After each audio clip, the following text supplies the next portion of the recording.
I'm Kevin Berger. One Minneapolis, One Read is an invitation to get all Minneapolis residents engaged in a community-wide discussion on a single book. This year's title is Spirit Car, Journey to a Dakota Past. And here to tell us more about the program is Minneapolis City Council member Elizabeth Glidden and Spirit Car author Diane Wilson. Welcome to Newsmakers. Hi.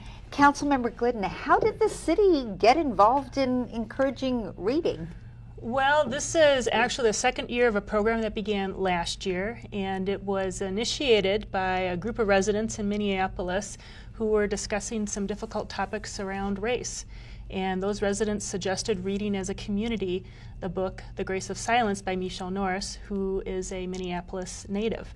And that idea grew into a bigger idea, which is that as a city together, this would be a fantastic book to read.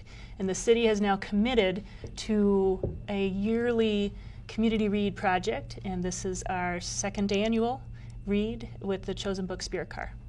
Spirit Car author Diane Wilson is here. This is a very personal story about an event in Minnesota history, but personal to you. What's the book about? Well, it's about 5 generations in my mother's family, tracing back to the 1862 Minnesota-Dakota War.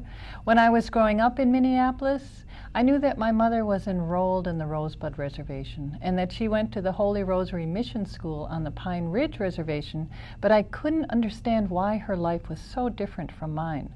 So this book is really a way of understanding how our families change over generations, and especially how history can affect who we become. This 150th anniversary of the 1862 Dakota War, there's a lot of attention on that. Now, there might be some people who say that all happened so long ago.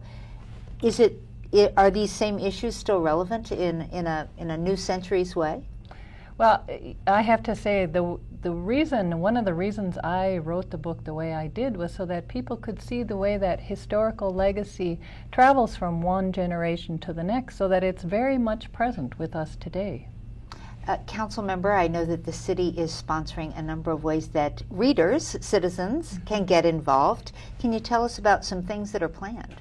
Sure, and first we have a whole list of events that are constantly updated on the website for One Minneapolis, One Read. The biggest event and the most exciting event, I think, is an evening with Diane Wilson and Garrison Keillor at the Minneapolis Convention Center on September 24th. And I think it'll be a wonderful opportunity to hear from the author, to also hear some music, Dakota music, and an honoring ceremony, and get people really excited about the book and learning about Minnesota history. I know book clubs are embracing the book. A number of students at Minneapolis schools are reading the book. Diane, what is your vision that will come out of this as people more fully understand the past and what's still going on as a legacy of the 1862 conflict? The really overwhelming importance of education. That we need, as a state, as a country, we need to understand the importance of this history and how it resonates today in the families of Dakota people.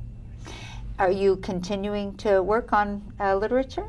Well, I just released a book this past fall called Beloved Child, and that actually is a follow-up to this book, and it looks at how we can work to transform this historical legacy into a better way of life for our children. Thank you both very much for joining us. It was great to hear more about this project. And if you'd like more information about the Minneapolis Community-Wide Reading Program or to order tickets for their September event at the Minneapolis Convention Center, log on to MinneapolisOneRead.com. And that's it for this edition of Comcast Newsmakers. Thanks for watching.